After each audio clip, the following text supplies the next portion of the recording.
La séance du matin à Bahreïn, le vendredi donc 28 février, est terminée. On a Charles Leclerc qui s'impose devant Antonelli. Norris et P3 devant Max Verstappen qui fera toute la session, même l'après-midi du coup. Douane s'impose devant Albon, sa sixième, Albono. Alors Albon, on le sent un peu moins à l'aise que Sainz. Après bon, c'est peut-être pas le même programme non plus. On va pas vendre la peau de l'ours avant de l'avoir tué. De toute façon, il va faire l'après-midi aussi Albon. Hein.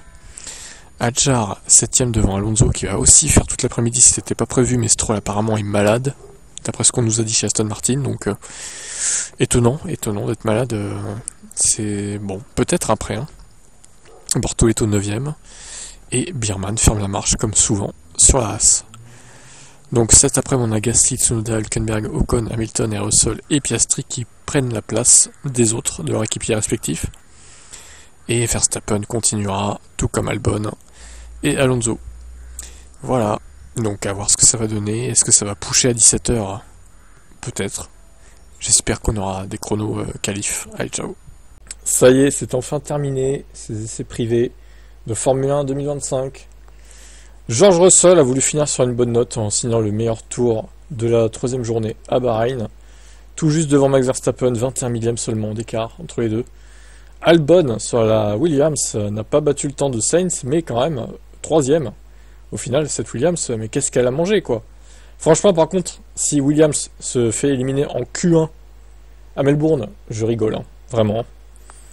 Piastri est 4ème, bon, on sent que ça en a sous le pied, hein, McLaren ne veut pas montrer ses cartes. Gasly est 5ème, pareil, Alpine, ça semble assez haut, un peu trop beau pour être vrai, à mon goût, mais bon, bref. Alpine et Williams peut-être surcotés, ou alors... bonne surprise, on verra. Bon, les Ferrari sur cette 3e journée, ça n'a pas été mirobolant. 6ème pour Hamilton et 9ème pour Leclerc. Tsunoda s'intercale entre les deux, tout comme Ocon. Ocon, bon, ils ont un peu accéléré. C'est enfin, j'ai envie de dire. D'ailleurs, Ocon a bouclé 103 tours en une après-midi. C'est assez impressionnant quand même. Quant à Albon, il a fait 137 tours, c'est quand même énorme aussi. Leclerc, donc, a fait 66 tours. Antonelli, 10ème. En niveau chrono, pas une journée très productive pour Antonelli. Après, bon, il y avait un autre programme, sûrement. Norris, pareil. Douane, assez loin de son équipier également. Alors, Stroll, finalement, il a roulé cet après-midi, mais il n'a pas roulé toute l'après-midi parce qu'Alonso est revenu en fin d'après-midi pour refaire des tours. Donc, chez Aston Martin, c'était un peu le bazar. Aujourd'hui, là, bon, Stroll avait l'air malade. Bon, les Sauber, hein. Au moins, on est sûr que les Sauber, elles seront dernières. Ça, je crois qu'il n'y a pas trop de doute. Hadjar, un peu loin de son équipier également. Mais bon, encore une fois, voilà, le programme, etc. Et Biermann, bon dernier. Et loin d'Ocon. Que retenir de tout ça? Alors, tout le monde s'accorde à dire pour dire que McLaren a potentiellement une avance sur Red Bull et les autres. Ouais, alors moi, peut-être, mais je suis pas certain qu'ils aient une grosse avance quand même. Hein. Surtout en rythme de course. La Red Bull a l'air quand même très bonne. Alors par contre, j'ai calculé un peu les rythmes de course de Ferrari avec Hamilton et Russell sur la Mercedes tout à l'heure. On voyait peut-être la Ferrari un poil en difficulté par rapport à la Mercedes, de 2-3 dixièmes au tour. Alors après, encore une fois, la map moteur et tout, j'ai envie de vous dire, bon, on sait pas. Mais sur ce qu'on voyait sur les chronos, bon, la Mercedes n'a pas l'air dégueu en rythme de course en tout cas. Donc, ouais, tout ça va être serré. Selon le circuit, je pense que Mercedes sera devant Ferrari inversement, quoi. Ça va être ça, quoi. Bon, sinon, le midfield, impossible de vous dire qui est devant qui. Hein. On a peut-être un indice avec Williams et Alpine qui se détacheraient des autres. Mais encore une fois, est-ce que les autres en ont sous le pied? Est-ce qu'ils bluffent de la façon inverse? C'est-à-dire, ils en ont sous le pied et qu'ils n'ont pas poussé le moteur à fond, comme Williams aurait pu le faire, par exemple. Mystère. Le mystère est entier. De toute façon, ça commence dans 2 semaines. On en saura plus à ce moment-là. Et puis d'ici là, il y aura des déclarations des uns et des autres. Vous avez pensé quoi de ces essais privés? Vous pensez que qui est devant qui? Dites-moi en commentaire. Allez, je vous laisse. Bye. 2024, ça veut pas dire que c'est la même, loin de là, Pierre. Ah non, c'est l'aspect général et extérieur, et particulièrement les pontons, sont similaires, pas identiques, mais toute la voiture a changé et on a surtout mis l'accent sur les caractéristiques de la voiture, aérodynamique, suspension, pour avoir une capacité pour les pilotes de sentir la voiture différemment et d'enlever tous les petits gremlins qu'on avait auparavant. Mais non, ça c'est vraiment différent et on va voir si c'est payant ou pas. Concrètement, qu'est-ce que vous vouliez corriger sur cette voiture? Que devait avoir la voiture de 2025 que n'avait pas la 2024?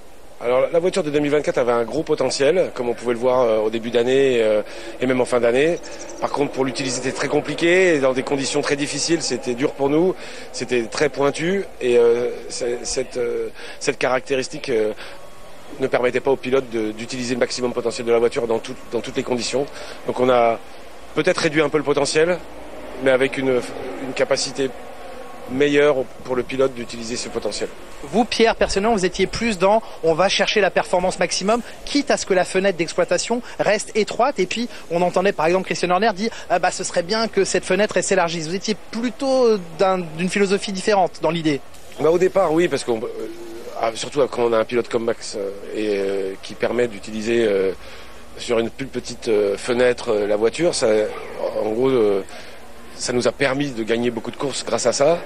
Et c'est vrai que là, on a été peut-être sûrement trop loin et on a modifié cette vision et on n'a pas complètement changé, mais on aide beaucoup la caractéristique de la voiture avec ça. Dernière question, votre œil traîne un petit peu sur ce que font les autres ou sur ce que montrent les autres en piste? Oui, c'est sûr, on regarde quand on a un peu le temps le soir, la nuit. Oui, il y a des choses intéressantes et des choses qui sont moins intéressantes. Et donc les plus intéressantes? McLaren, c'est très intéressant au niveau. Après, il y a beaucoup de flexi-wing, il y a beaucoup sur l'arrière, sur l'avant. Leur suspension avant est très intéressante, très risquée de notre point de vue. Donc c'est intéressant de voir s'ils y arrivent à le faire marcher. Ferrari aussi, c'est intéressant. Ouais, non, mais Vous êtes surpris qu'ils aient autant changé leur voiture, Ferrari? Non, je pense qu'ils ont essayé de corriger des problèmes qu'ils avaient par le passé, donc non, c'est pas obligatoirement surprenant. Ça va être serré? Ça va être très serré sur 4 équipes. Ouais. Donc ma dernière question, finalement il y en a eu 3 après, j'ai respecté ma devise. On avait promis 1 minute 30, vous avez fait 5 minutes. Merci beaucoup Pierre, on vous laisse aller travailler et on sera très content de vous retrouver très bientôt, à plus tard. Bonne saison. Merci Julien. Bon, au moins lui, il est washé, franchement il est honnête et tout, et il parle bien je trouve. Il décrit clairement les choses, donc c'est bien qu'il y ait ce mec là chez Red Bull, on va dire que ça rend l'équipe un peu moins toxique qu'elle ne l'est, qu'il soit là, mais bon. Voilà, il a dit ce qu'il avait à dire, monsieur Waché. Qu'est-ce qu'il a à dire sur ça, Max? Ah bon, on m'a sifflé? Non, il fait genre. Maybe I'm deaf. Non, peut-être que je suis sourd. Like, I don't need to really talk about it. Mais bon, j'ai pas besoin de parler de ça. Not worth my time. Je vais pas perdre mon It temps. was absolutely fantastic. Ouais, cette soirée était vraiment super. Fantastique. Lando, vous voulez réagir à ça? Yeah. I haven't said anything wrong. Non, j'ai dit quelque chose de mal? En vrai, objectivement, oui, la soirée était Un bien. éclat de rire et toujours voilà la façon de C'est juste que t'es un d'évacuer gros les rageux problèmes avec Max qui assume Verstappen, pas, un peu Max, d'ironie, tout. un peu de Tu sourire, t'es fait siffler, bah oui. ce qui semble certain parce Pourquoi que tu t'es fait Christian siffler Horner parce l'a que dit, t'es un con, c'est tout. si la F1 organise un tel événement Point barre. l'année prochaine